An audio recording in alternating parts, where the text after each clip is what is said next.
નમસ્કાર દર્શક મિત્રો, મિસ્ટર ગુજરાત ન્યૂઝમાં આપનું સ્વાગત છે। રાજકોટ જિલ્લાના ધોરાજીમાં બની હિટ એન્ડ રનની ઘટના મોટરસાઇકલને ઠોકર મારી મોટર કાર ફરાર।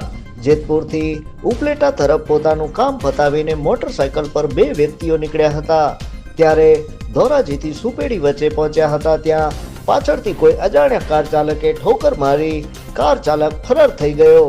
પણ આ અકસ્માતમાં મોટરસાઇકલમાં બેઠેલા મોટરસાઇકલ ચાલક અને પાછળ બેઠેલાને ગંભીર ઈજા પહોંચી હતી, જેમાં એક વ્યક્તિને જૂનાગઢ સરકારી હોસ્પિટલ ખાતે રિફર કરવામાં આવેલ।